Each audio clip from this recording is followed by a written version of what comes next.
What does the change within the walls of the institution of the NFL look like, in your opinion, beyond just having something like the Rooney Rule?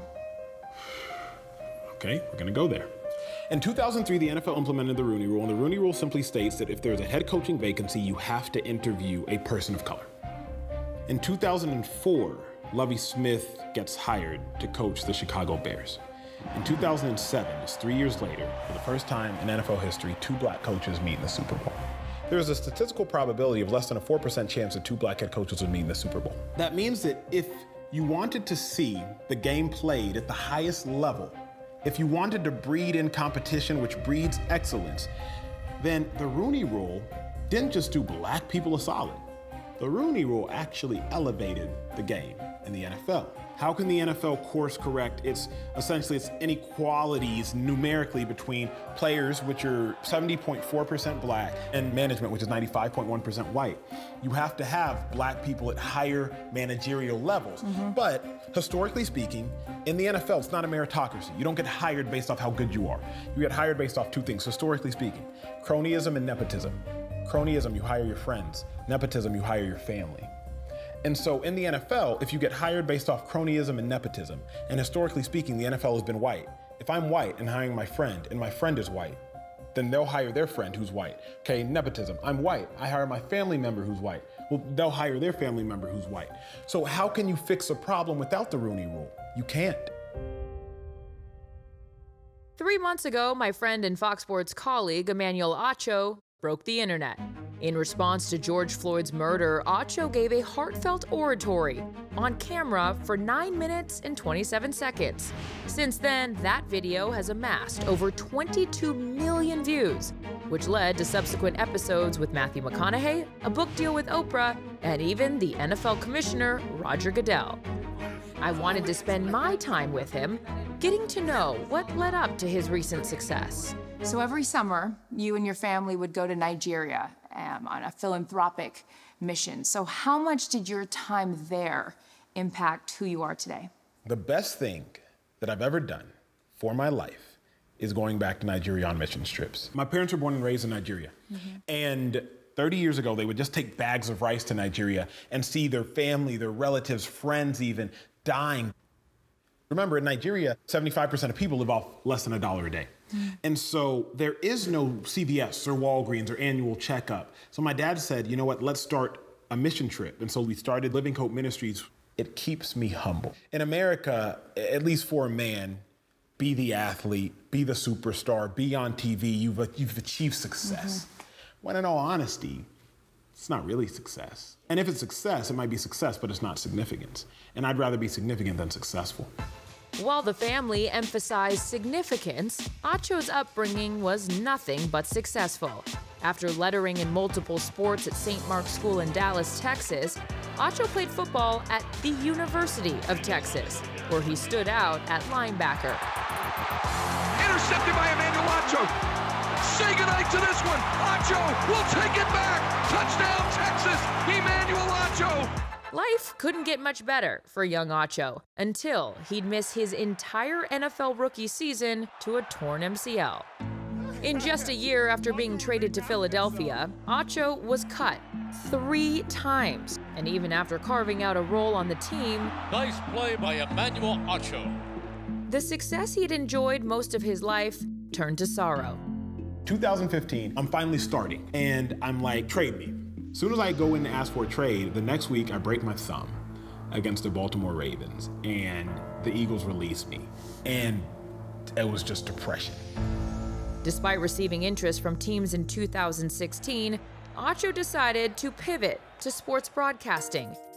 Now he is using his platform to speak about injustice and to create conversations between cultures. It is because of his past adversity that Acho can easily articulate on topics that others find so difficult.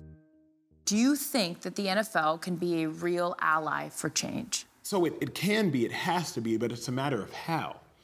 NFL consists of 32 organizations in different cities across several different states. It's not a one-size-fits-all. What needs to occur in Dallas is different than what needs to occur in LA. And so the problem is there's so much pushback because people don't want to mix sports with politics, things that might not be so fun. I don't even call it politics. Yeah, because they just want football, right? Or they just want basketball, Exactly. or just be the they athlete. just want their sport, but they don't want to mix sports with something that's not necessarily as fun. I don't call this politics.